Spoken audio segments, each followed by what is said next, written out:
오늘 함께 보실 말씀은 사사기 3장 12절부터 15절 말씀입니다. 함께 봉독하시겠습니다. 이스라엘 자손이 또 여호와의 목전에 악을 행하니라. 이스라엘 자손이 여호와의 목전에 악을 행함으로 여호와께서 모압 왕 에글론을 강성하게 하사 그들을 대적하게 하시매 에글론이 암몬과 아말렉 자손들을 모아가지고 와서 이스라엘을 쳐서 종려나무 성읍을 점령한지라. 이에 이스라엘 자손이 모압 왕 에글론을 18해 동안 섬기니라. 이스라엘 자손이 여호와께 부르짖음에 여호와께서 그들을 위하여 한 구원자를 세우셨으니 그는 곧 베냐민 사람 게라의 아들 왼손잡이 에훗이라. 이스라엘 자손이 그를 통하여 모압 왕 에글론에게 공물을 바칠 때에. 아멘. 오늘 본문은 이스라엘의 두 번째 사사인 에훗에 대한 이야기입니다. 이 압제당하는 고통 속에서 이스라엘 자손들이 그 모압의 그 식민지 생활을 18년을 했다고 하죠. 우리나라가 일본의 식민지 생활을 하면서 엄청난 수탈과 착취와 고통과 가난에 허덕였는데 이런 생활을 이스라엘 사람들도 18년을 했다고 해요. 그러면서 그들이 거기서 여호와께 부르짖었다 이렇게 이야기합니다. 근데 그들이 도대체 왜 이런 고통을 겪었는가? 왜 그랬냐 하니까 본문 12절에서 이렇게 시작을 합니다. 이스라엘 자손이 또 여호와의 목전에 악을 행하니라. 이스라엘 자손이 여호와의 목전에 악을 행했기 때문에 옆나라 왕과 대적을 하게 돼서 옆나라에서 쳐들어와서 전쟁에서 져서 패해서 속국이 됐다. 그래서 고통이 찾아왔다라고 얘기해요. 근데 이스라엘 자손이 여호와의 목전에 대체 무슨 악을 행했을까요? 무슨 악을 행했을까? 이스라엘 자손이 여호와의 목전에 악을 행했다라는 구절이 사사기에 계속해서 반복해서 나오는데 그 악을 행한 게 도대체 뭘까요? 오늘은 이 부분을 함께 나누어 보려고 합니다. 지난주에 어떤 말씀을 함께 나누셨냐면은 그 예수 그리스도라는 이름에 대해서 함께 나누었습니다. 예수 그리스도라는 그 이름을 믿는 자가 구원을 얻는다고 하는데 그 이름 말고는 천하에 구원이 없다고 하는데 도대체 예수 그리스도라는 이름이 뭔가 그게 뭘 뜻하냐 했더니 어떤 부분에서 결론을 내렸냐면은 어떻게 결론을 내렸냐면은 그것이 만물의 진리를 뜻한다.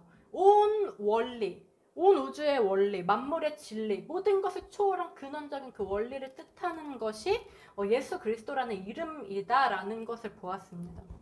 그런데 이 만물의 진리, 이 원리를 신약에서는 예수 그리스도라는 이름으로 표현을 하는데 구약에서는 그럼 무슨 이름으로 표현을 하냐면 여호와라는 이름으로 표현한다는 걸 봤죠. 그래서 구약에서는 여호와라는 이름, 신약에서는 예수 그리스도의 이름, 그런데 그 이름들을 뜻하는 것은 다 문자적인 하나의 이름이 아니라 그 이름 안에 내포된 만물의 원리와 그 진리와 그 무한하고 초월적인 그 진리를 뜻한다는 걸 봤어요. 그렇다면 여호와라는 이름은 곧 뭘 뜻하는 거냐면 예수 그리스도라는 이름과 똑같이 만물의 원리, 진리를 뜻하는 이름이죠. 그렇다면 이스라엘 자손이 또 여호와의 목전에 악을 행했다 이렇게 지금 12절이 이야기하는데 이건 무슨 뜻일까요? 이스라엘 자손이 또 만물의 원리를 거슬렀다. 또 진리를 거슬렀다. 진리를 거스르고 진리를 따라서 순리대로 행해야 될 것을 전부 반대로 영리로 행해서 진리를 역행했다는 것을 알려주는 표현이 바로 이스라엘 백성들이 여호와께 악을 행했다라는 표현입니다. 근데 사람이 순리대로 살면 모든 것이 순리를 따라서 자연스럽게 물 흐르듯이 살게 되지만은 만약에 순리를 거슬러서 역행하게 되면 어떻게 될까요? 역행은 늘 무언가가 망가지고 부서지고 고통을 당하는 결과를 낳게 돼 있죠. 쉽게 예를 들어서 자연과 인간의 관계에 대해서 한번 생각을 해보고 싶어요. 인간이 편리하게 살기 위해서, 편리하고 싶어서, 내가 편하고 싶어서 자연 환경을 건드리기 시작했죠. 가만히 두면은 그냥 대자연의 섭리대로 자연스럽게 순행해야 할 그 대자연을 건드렸어요. 쉽게 우리가 어떤 예를 볼 수 있냐면은 도로를 닦는 것을 생각해 볼 수 있을 것 같아요. 산을 깎고 뚫고 그래서 도로를 만들고 터널을 만들고 이런 것을 우리가 많이 하죠. 그래서 교통이 편해졌습니다. 이동이 빨라졌습니다. 우리가 이런 걸 뭐라고 부르냐면은 개발, 발전 이렇게 부르죠. 굉장히 좋은 뉘앙스예요. 긍정적인 표현들이죠. 그런데 그 결과가 뭐냐 하니까 우리 인간은 좋아졌고 편해졌다고 개발이고 발전이라고 부르는데 막상 그렇게 깎이고 파헤쳐진 자연의 입장에서, 산의 입장에서, 생태계의 입장에서 보면은 파괴당한 거죠. 산의 생태계가 파괴됐습니다. 그래서 가장 먼저는 이 먹이 사슬이 있지 않습니까? 먹이 사슬이 가장 밑에 식물, 나무나 풀이나 식물들이 있고 그 위에 초식동물이 있고 그 위에 육식동물 하면서 이제 먹이 사슬이 자연에 이루어져 있는데, 먼저 이제 산을 개발하고 자연을 막 파헤치고 이러면서 1단계인 나무, 풀 이런 식물들이 다 쓸려나가기 시작했어요. 그랬더니 그 앞 위에 있는 2단계인 초식동물들이 굶어 죽기 시작하죠. 그러니까 그 위에 있는 3단계인 육식동물들이 먹을 게 없어져서 어떤 일이 벌어지기 시작하냐면 산에서 내려오죠. 그 농가에 피해를 입히기 시작을 해요. 이것만 해도 사실은 큰 피해죠. 농가의 입장에서 보면은 대단한 피해입니다. 그런데 이거로 끝나는 게 아니라 문제는 다음 해 여름이 되죠. 여름에 장마가 쏟아집니다. 그러면은 이 식물과 나무가 다 파괴된 산에서 무슨 일이 벌어지기 시작하면 산사태가 일어나죠. 작년, 재작년에도 굉장히 산사태가 많이 벌어졌죠. 그러니까 사람들이 어떤 생각을 하냐면 그냥 아예 산을 싹 다 밀어버리자. 산이 없어지면 산사태도 안 생길 거야. 그래서 산을 완전히 밀어버렸더니 어떤 일이 생겼냐면은 그 산에 와서 철을 나던 철새들이 갈 곳이 없어져서 인근에 있는 인가들로 가기 시작을 했대요. 그래서 보셨는지 모르겠는데 저번에 시사 프로그램에서 봤는데 피해가 정말 굉장히 끔찍한 그 철새들이 때로 막 몇만 마리? 막 뭐 얼마나 많은지 모르겠는데 아마 셀 수 없이 많은 새들이 아파트를 뭐 뒤덮고 사람들이 그 소음과 그런 모든 환경 때문에 살 수가 없는 그런 피해를 당하고 있더라고요. 근데 사실 이것도 아무것도 아니죠. 어디서 가장 큰 문제가 벌어졌냐면 이런 식으로 바닷가에 있는 산과 숲들도 인간들이 밀어버렸죠. 우리가 개발이다 발전이라는 명목으로 그 바닷가 인근의 산과 숲을 밀어버리면서 뭐가 왔냐면은 이제 기억하실 거예요. 쓰나미가 시작이 됐죠. 인간이 어떻게 할 수 없는 막대한 자연재해가 시작이 됐습니다. 쓰나미가 덮쳐와서 완전히 황폐화되는 것들을 뉴스를 통해서 많이 보셨을 거예요. 인간의 힘으로 절대 컨트롤할 수 없는 자연재해죠.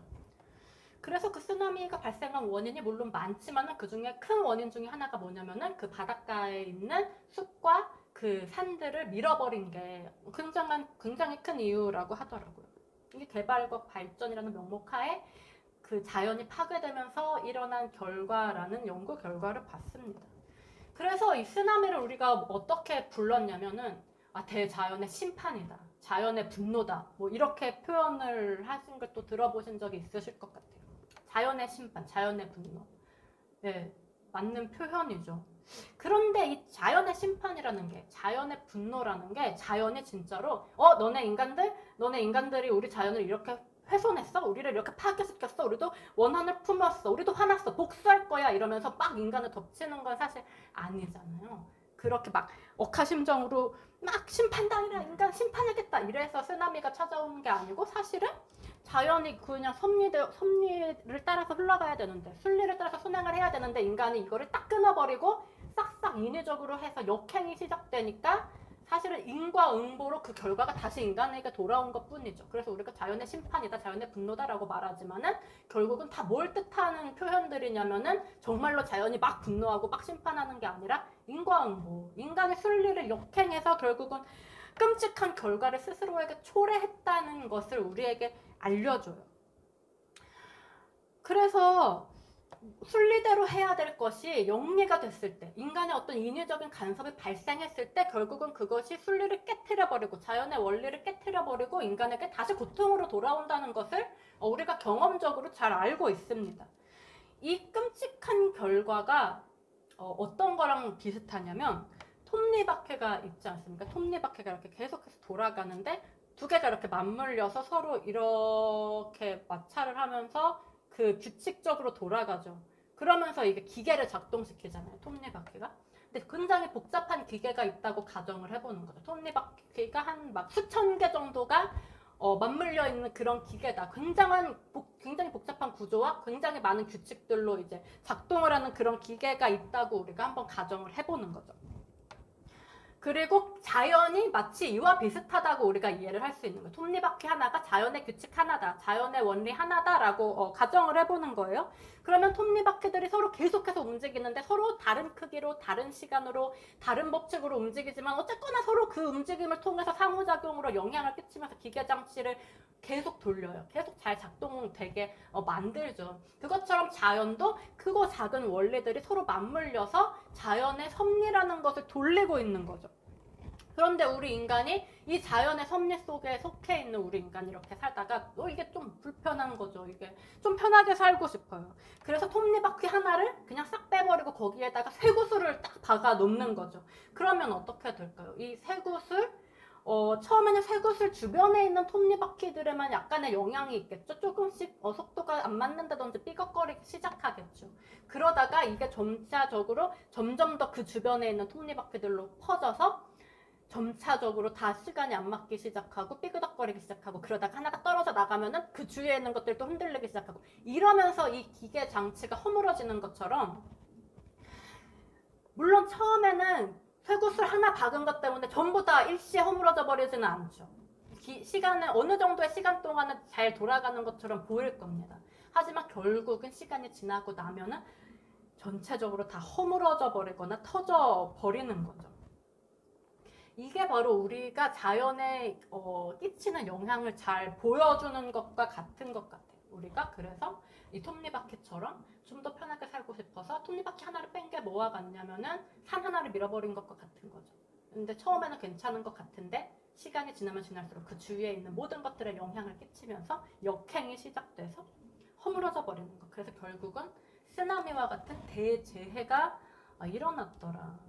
그래서 우리가 이것을 인간에 대한 자연의 심판이라고 부르지만 사실은 인간의 그냥 당연한, 인간이 초래한 자업자득이다. 이렇게 인간이 원리와 법칙을 벗어나서 진리를 벗어나서 순리를 떠나서 역행하는 것, 그래서 스스로 자업자득의 재앙 속에서 고통을 받는 것, 이것을 오늘 사사기의 기자는 어떤 문장으로 표현하고 있냐면 12절에 이스라엘 자손이 여호와의 목전에 악을 행했다. 즉 이스라엘 자손이 진리를 거슬러서 영리를 행했다. 그래서 이어지는 이스라엘 자손이 여호와의 목전에 악을 행함으로 무슨 일이 벌어지느냐 하니까 이어지는 긴 문장이 뭐냐면 여호와께서 모압 왕 에글론을 강성하게 하사 그들을 대적하게 하시며 에글론이 암몬과 아말렉 자손들을 모아가지고 와서 이스라엘을 쳐서 종려나무 성읍을 점령한지라. 이에 이스라엘 자손이 모압 왕 에글론을 18회 동안 섬기니라 라고 길게 쓰여 있는데 짧게 표현하면 무슨 단어로 정리할 수 있냐면 심판이 있었다. 여호와의 심판이 있었다라고 정리할 수 있죠. 그럼 이 심판은 어떤 종류의 심판인가? 마치 자연의 심판이 자연이 막 분노해서 일부러 인간에게 심판을 가하는 게 아닌데 인간이 역행했으니까 자연스럽게 거기서 고통을 초래하게 되는 것처럼 이것도 지금 똑같이 인간이 진리와 원리를 역행했기 때문에 자연스럽게 거기에 대한 고통이 찾아옵니다. 재앙이 찾아와요.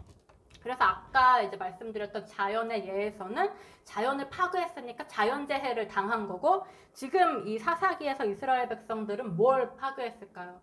주변국과의 그 관계 속에서 관계를 파괴했겠죠. 관계의 원리라든지 관계의 순리를 역행했을 거예요. 그러니까 주변국과의 관계 속에서 재앙을 만나는 내용이 나오고 있습니다. 그래서 그 재앙 속에서 고통을 당해요. 좀 전에 쓰나미를 좀 말씀을 드렸는데 쓰나미가 와서 그 끔찍한 고통의 시간을 겪은 후에 쓰나미로 인해 나타난 결과가 뭐였는지 아실까요?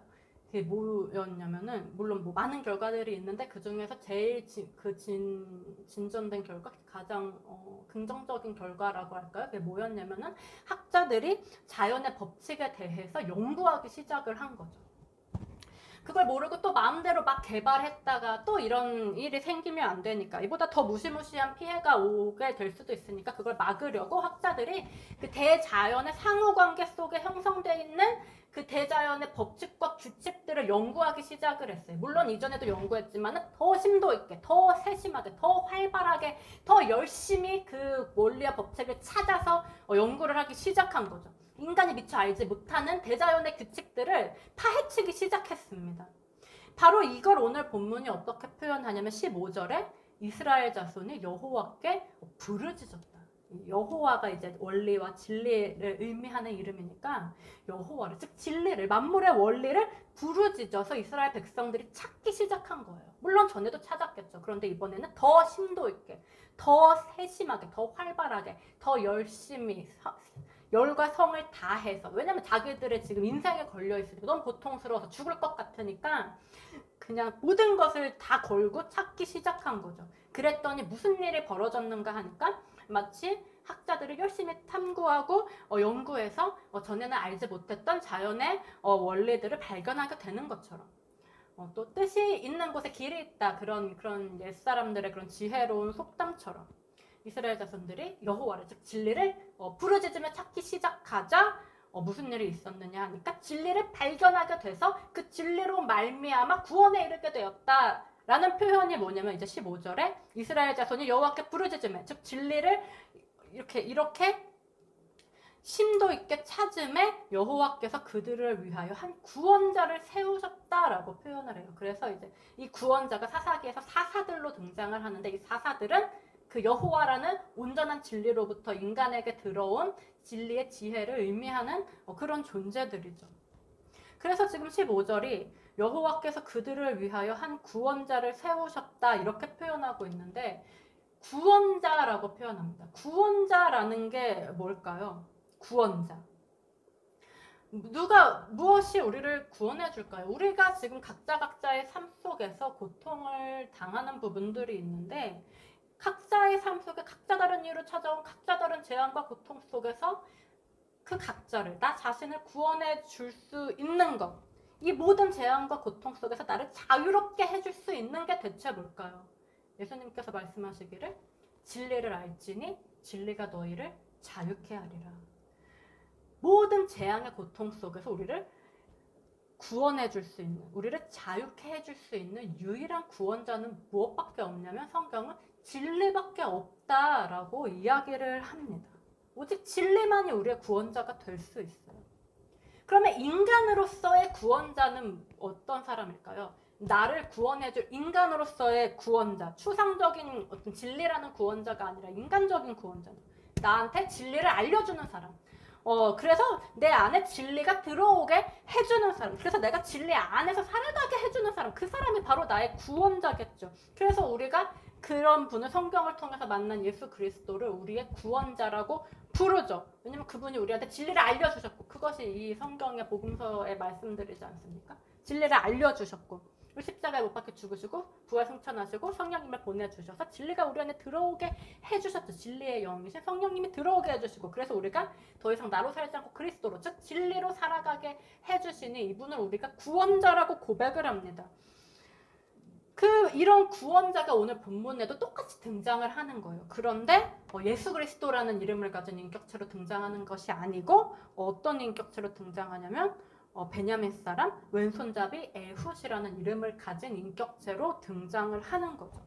그래서 사사기에 등장하는 사사들은 뭘 의미하는 존재들이냐면 이렇게 진리를 가르쳐주는 사람이자 진리로부터 파생된 진리 그 자체. 그래서 사사기의 사사들은 바로 진리를 상징하고 의미하는 그런 존재들입니다. 진리를 의인화해서 표현한 게 바로 사사예요. 그렇다면 오늘 우리가 함께 보고 계시는 이 왼손잡이 에훗은 베냐민 사람 왼손잡이 에훗, 이 사람은 진리의 어떤 면을 우리에게 보여주는 사람일까요? 베냐민 사람 왼손잡이 에훗이라고 성경에 지금 소개를 합니다. 에훗이 왼손잡이였다라고 지금 한글 성경이 번역을 하고 있는데 왜 에훗이 왼손잡이였을까요? 사실 한글 성경에는 그 이유가 안 나와 있어요. 그런데 원어 성경을 보면 그 이유가 굉장히 명확하게 나와 있습니다. 왜냐면 지금 15절에 왼손잡이 에훗 이렇게 번역됐는데 원어 성경을 보면 그렇게 써있지 않고 뭐라고 써있냐면 오른손 장애인 에훗이라고 써있습니다. 왼손잡이라는 단어가 없어요. 에훗은 오른손 장애인이었던 거죠. 그럼 어떨까? 오른손 장애인이니까 당연히 오른손을 못 쓰겠죠. 그러니까 당연히 뭘 쓸 수밖에 없게 되냐면 왼손을 쓸 수밖에 없게 되죠.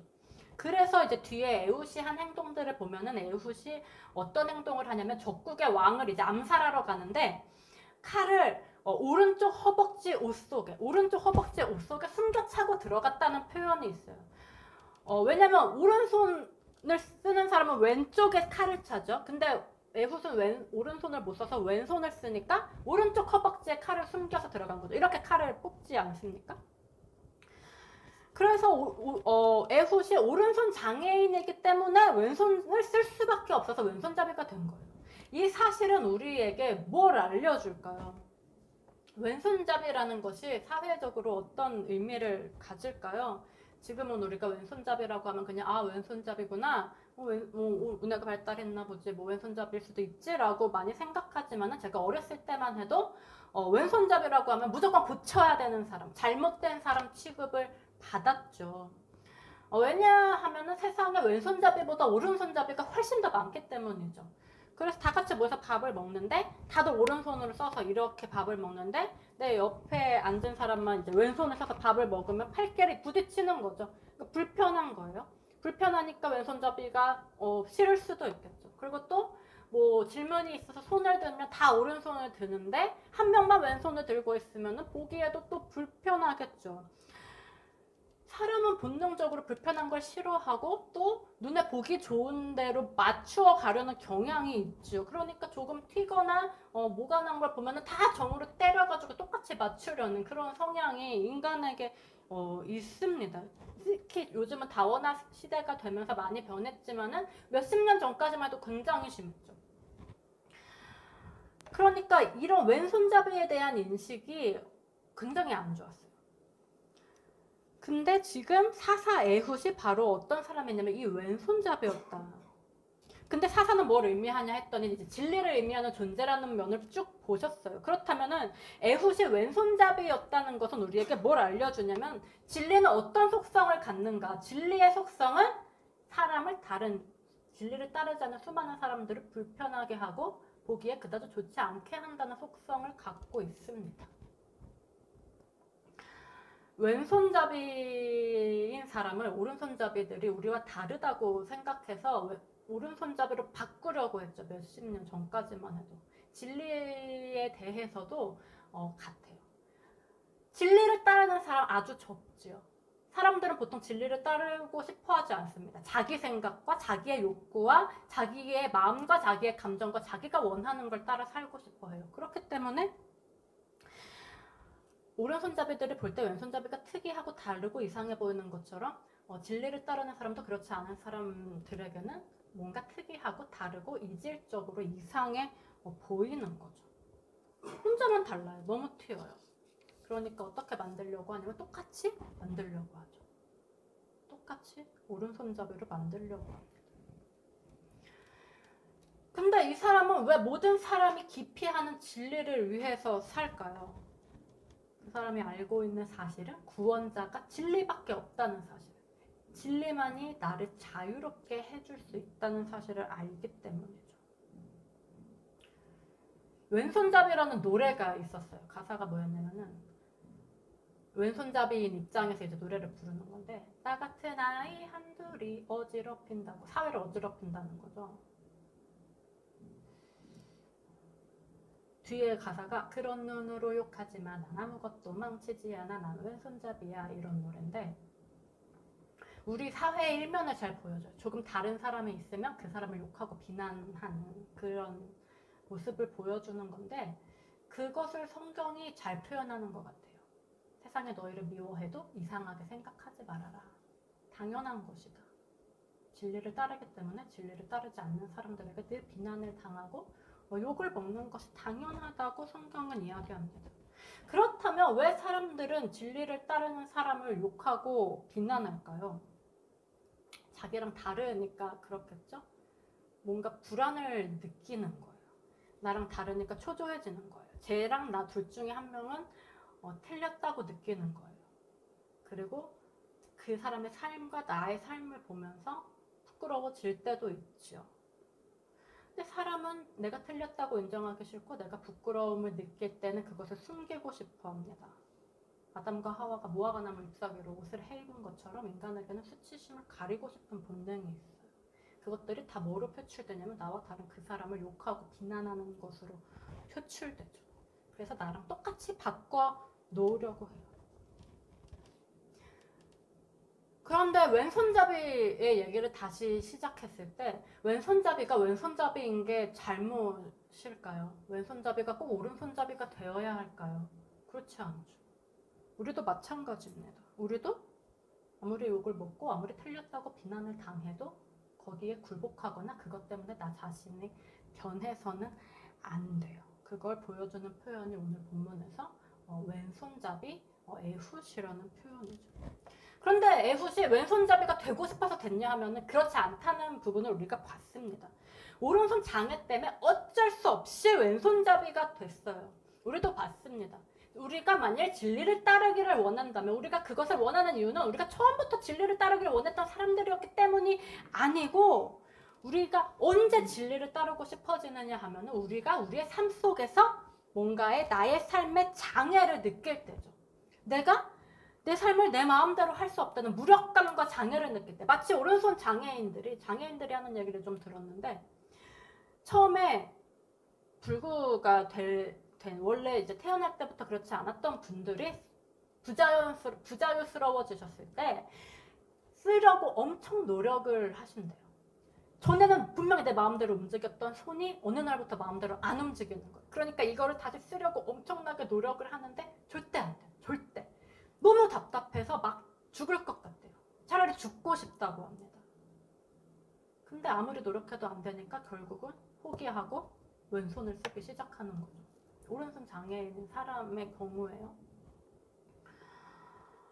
이런 답답함을 근데 우리가 느낀다는 거예요. 우리가 비록 오른손에 장애가 있는 사람은 아니지만 우리의 삶 속에서 이렇게 내가 원하는 대로 되지 않는, 분명히 할 수 있을 것 같은데 할 수 없는 그 답답함과 무력감과 절망감이 우리를 미치게 만들고 죽고 싶을 정도로 차라리 그렇게 만드는 우리 인생의 장애를 느낄 때가 있다는 거죠. 그러면 그때가 바로 무슨 순간이냐. 에훗이 이 오른손의 장애 속에서 그 답답감과 무력감 속에서 왼손을 쓰게 된 그 경위를 우리가 한번 생각해 볼 수 있었으면 좋겠어요. 우리가 인생의 장애를 느낄 때 오른손을 포기하고 왼손을 쓰듯이 우리도 무언가를 포기하고 다른 것을 찾아야 하는 순간이 반드시 옵니다. 지금 내가 붙잡고 있는 이걸 포기하지 않으면 그 다음에 쓸 수 있는 것은 보이지도 않고 우리는 끊임없이 반복되는 답답함과 고통 속에 있을 수밖에 없어요. 그래서 내가 잡고 있는 이것을 포기해버리는 것을 예수님이 뭐라고 말씀하시면 자기를 부인하는 거라고 표현을 하시죠. 자기를 부인. 내 자아를 포기하고 내 욕심을 내려놓고 새로운 것을 구할 때 그 새로운 것을 우리가 뭐라고 부르냐면 그것을 진리라고 부르죠.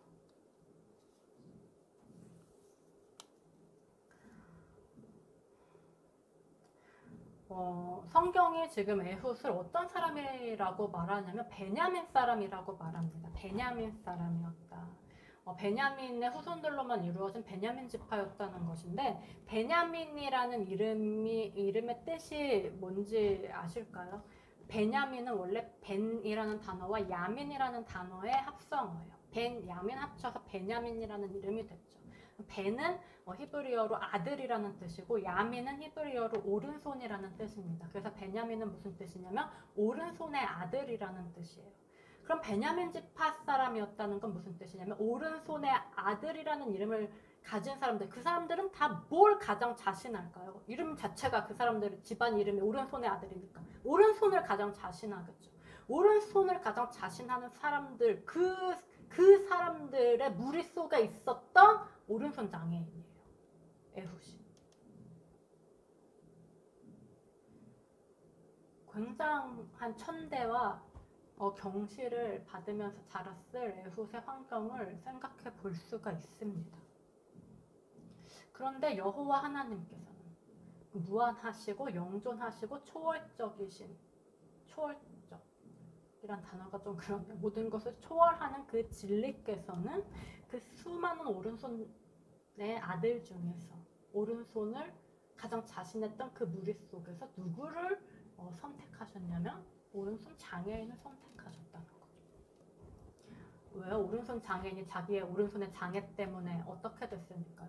오른손에 대한 모든 자만심과 오른손에 대한 모든 자신과 오른손에 대한 자신의 모든 욕구와 욕망을 버리고 왼손을 선택했기 때문에 다른 사람들과 다른 가치관, 그 진리를 찾고 그것을 선택했기 때문에 진리께서는 오른손 장애인이었던 에훗과 함께 하셨던 거죠. 그래서 에훗이 이 진리와 함께 함으로써 무슨 일들을 해내느냐. 본문 이후에 이어지는 사사기 3장 16절에서 30절을 보시면 진리가 에훗을 통해서 이루어낸 그 위대한 승리와 구원에 대해서 이야기를 합니다. 그리고 이후에 80년간 에훗의 살아생전에는 이스라엘에 평안이 있었다는 말로 왼손잡이 구원자의 이야기가 끝이 납니다. 이 과정 속에서 또 재미있는 것 하나가 뭐냐면 에훗이 오른손에 장애가 있었는데 그 장애 때문에 오히려 왕을 만날 때 칼을 숨겨서 들어갈 수가 있었다는 부분인 것 같아요. 보통 사람들 오른손잡이니까 왼쪽에 칼을 숨기죠. 그럼 검사하면 이제 다 나오는 건데 에훗은 일단 오른손 장애인이었으니까 사람들이 방심을 했고 그 장애 때문에 우습게 봤겠죠. 그리고 또 왼쪽에 칼을 숨길 필요가 없어서 오른쪽에 숨겼으니까 숨겨서 들어갈 수가 있었던 거예요. 아이러니하게도 에훗이 자기 장애 때문에 적국의 왕에게 접근해서 암살하고 이스라엘의 승리를 가져올 수가 있었던 거죠. 이것은 우리에게 뭘 알려주냐면 우리가 살아가면서 이건 정말 내 인생의 장애야 라고 생각하는 것들, 우리는 보통 장애를 극복하려고 하는데 우리가 장애인 것을 그저 장애로 인정하고 그리고 오히려 그 장애를 사용할 때 에훗이 자신이 장애인이었던 걸 이용한 것처럼 오히려 그것을 사용할 때에 우리의 인생 속에서 전혀 다른 관점에서 오는 있을 수 없는 승리를 이루어내게 된다. 그래서 구원이라는 것이 우리가 생각한 방향과는 전혀 다른 방향이었어. 우리가 생각하는 어떤 극복과 어떤 그런 이상적인 모양과는 전혀 다른 모양으로 온다는 사실을 우리에게 알려줍니다. 이곳에 모인 우리가 비록 에훗처럼 오른손 장애인은 아니지만 우리의 삶 속에서 장애를 만났을 때, 답답함과 괴로움과 좌절과 낙심을 만났을 때에 이 장애에 내가 집중하고 이 장애를 극복하려고 노력하는 게 아니고 그 장애까지도 사용해서 나 자신을 부인하고 새로운 진리로 나아갈 수 있는 기회가 되기를 바랍니다. 그러면 오히려 그 장애로 말미암아서 있을 수 없는 승리가 이루어지고 그 장애로 말미암아 우리의 삶의 구원의 평안이 이루어질 줄을 믿습니다.